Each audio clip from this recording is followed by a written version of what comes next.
اللہ نے کان اس کے نہیں دیے. سننا ہے تو تلاوت سنیے, نعتیں سنیے, علماء اہل سنت کے عاشقان رسول علماء کے بیان سنیے. اور تیسری چیز زبان. نبی پاک علیہ الصلوۃ والسلام سے ایک بار سوال کیا گیا. ایک صحابی نے پوچھا, حضور آپ مجھ پر سب سے زیادہ کس چیز کا خوف رکھتے ہیں؟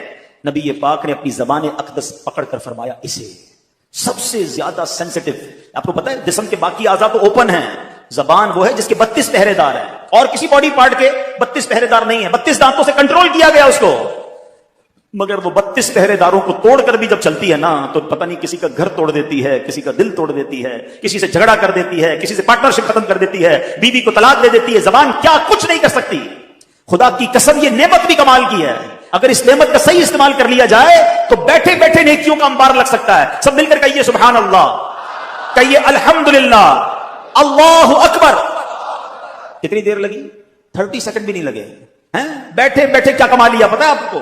اللہ کے نبی علیہ الصلوۃ والسلام کے سچے وعدے ہیں. جو ایک بار سبحان اللہ کہے جنت میں درخت لگا دیا جاتا ہے, ایک بار الحمدللہ کہے جنت میں درخت لگ گیا, ایک بار اللہ اکبر کہے جنت میں درخت لگ گیا. افضل الذکر کہا گیا لا الہ الا اللہ. میں بیٹھا رہوں لا الہ الا اللہ پڑھتا رہوں, بیٹھا رہوں سبحان اللہ پڑھتا رہوں, بیٹھا رہوں اللہ اکبر پڑھتا رہوں. نبی پاک فرماتے ہیں جنت کے خزانوں میں سے, جنت کی کیاریوں میں سے اگر کسی کو کچھ چننا ہے تو لا حول ولا قوت الا باللہ پڑھ لے. یہ جنت کے خزانوں میں سے خزانہ ہے. حدیث پاک کا مضمون ہے. کتنا آسان ہے, واقعی کمال کی نعمت ہے. لیکن پرابلم یہ ہے اس نعمت کا صحیح استعمال نہیں کر رہے. اس نعمت سے کوئی فائدہ اٹھانے کی بجائے گناہ کر رہے ہیں, گالیاں دے رہے ہیں, بے حیائی کی باتیں ہو رہی ہیں, غیبتیں ہو رہی ہیں, جھوٹ بول رہے ہیں. نہ کریں ایسا, مارے جائیں گے. یہ زبان گناہوں کے انبار لگا دیتی ہے. کسی کا دل توڑنے سے پہلے سوچو کہ تلوار کا زخم تو بھر جائے گا, زبان کا زخم نہیں بھرتا ہے. آپ زندگی میں کئی بار بول کر پچھتائے ہوں گے کہ یار کاش چپ رہ جاتا. کبھی خاموش رہ کر نہیں پچھتائے ہوں گے. ہاں بول کر یار کیا یار کیوں بول دیا, دشمنی ہو گئی, رشتہ ٹوٹ گیا, پارٹنرشپ ختم ہو گئی, غصے میں یار نکل گیا زبان سے, تو پہلے سوچتے نا. یہ جو دعوت اسلامی کے ماحول میں بڑا پیارا ایک نعرہ امیر علیہ سنت لگاتے ہیں. کیا نعرہ ہے؟ پہلے تولو بعد میں بولو. یہاں تو احساس ہی نہیں, ہم تو بولنے کے بعد تول رہے ہوتے ہیں. صحیح بولا غلط بولا, پہلے تولنا تھا نا. تو کاش یہ احتیاط نصیب ہو جائے. تو ان 3 چیزوں کو بچائیے گناہوں سے, آپ بہت سارے گناہوں سے بچ جائیں گے. ویسے اور بھی چیزیں ہیں, لیکن اگر آپ ان 3 چیزوں پر کنٹرول کرنے کا ذہن بنا دیا کہ آنکھ سے حرام نہیں دیکھوں گا, کان سے حرام نہیں سنوں گا, زبان سے حرام نہیں بولوں گا, ان تینوں کو اچھے کاموں میں استعمال کروں گا. قرآن کہہ رہا ہے اے ایمان والو اللہ سے ڈرو جیسا ڈرنے کا حق ہے. لیکن اب اگلا حصہ, اللہ اکبر ولا تموتن الا وانتم مسلمون. تمہیں اس حالت میں موت نہ آئے کہ تم مسلمان نہ ہو. مرنا ہے تو ایمان کے ساتھ مرنا ہے. یہ بڑا نازک مرحلہ ہے. لوگ کہیں گے جناب اس میں کیا بڑی بات ہے, میں ہوں ہی مسلمان, مروں گا تو مسلمان ہی مروں گا نا. اتنا آسان نہیں ہے. ہاں آؤ پہلے پیرانے پیر کا ذکر کرتے ہیں. غوث پاک تو ولیوں کے سردار ہیں نا, ان کے صدقے انشاءاللہ ہمارے ایمانوں کی حفاظت ہوگی. مگر سنو پیرانے پیر کا عالم کیا ہے, خوف خدا کا عالم کیا ہے. شیخ عبد القادر جیلانی کو ایک بار حرم کعبہ میں دیکھا گیا, کنکریوں پر سر رکھے ہیں اور رب العزت کی بارگاہ میں دعا کر رہے ہیں, اے رب کریم مجھے بخش دے, اگر میں سزا کا حقدار ہوں تو بروز قیامت مجھے اندھا اٹھانا کہ نیکوکار لوگوں کے سامنے شرمندہ نہ ہوں. خوف خدا اس کو کہتے ہیں. یا ایھا الذین آمنوا اتقوا اللہ حق تقاتہ, اللہ سے ڈرو جیسا ڈرنے کا حق ہے. ارے میں گناہگاروں کا سردار, مجھے شرم نہیں آتی اپنے اعمال پر. وہ ولیوں کے سردار ہیں, اللہ سے کہہ رہے ہیں یا اللہ اگر میرے گناہ زیادہ ہیں تو اندھا اٹھائیے, میں شرمندہ نہ ہو جاؤں. آئے ہائے, یہ ہوتے ہیں اللہ والے. آگے سنو غوث پاک, اگلی آیت ہے نا ولا تموتن الا وانتم مسلمون. اس آیت کا اگلا جز سنو. میرے پیرانے پیر کو کیسا خوف تھا. ایک بار عید کا دن ہے, غوث پاک کہہ رہے ہیں, لوگ کہہ رہے ہیں آج عید کا دن ہے, عید کا دن ہے. عبد القادر کے لیے عید کا دن وہ ہوگا جب اپنا ایمان سلامت لے کر دنیا سے جائے. ان کو اتنی فکر ہے ایمان پر موت کی کہ قبر میں ایمان سلامت لے کر جانا. کیا مجھے اور آپ کو یہ فکر ہے؟ آپ کو پتا ہے ساری زندگی روزے رکھے, ساری زندگی نمازیں پڑھی, صدقہ خیرات حج, ساری زندگی نمازیں پڑھی, اور اگر مرنے سے پہلے ایمان چلا گیا نا تو یہ سب کچھ زیرو ہو جائے گا. حدیث پاک میں آتا ہے ہر بندہ اس حالت پر اٹھایا جائے گا جس پر مرے گا. اب یہاں 2 باتیں ہیں, ایمان پر مرے گا تو ایمان پر اٹھایا جائے گا, کفر پر مرے گا کفر پر اٹھایا جائے گا. ایمان بھی بچانا ہے. اور ایک اور بات سوچئے, شراب کے نشے میں مرے گا تو نشے میں اٹھایا جائے گا, فلم دیکھتے دیکھتے مرے گا تو کس حالت میں اٹھے گا, بدکاری کرتے کرتے مرے گا تو کس حالت میں اٹھے گا, جوا کھیلتے کھیلتے مرے گا تو کس حالت میں اٹھے گا. سوچئے. آپ کہیں گے نہیں بھائی ٹھیک ہے میں غلط کام کرتا ہوں مگر اس وقت کیسے مروں گا. تو آپ میں سے کسی کے پاس اختیار ہے کہ آپ اپنی چوائس سے مر سکتے ہیں؟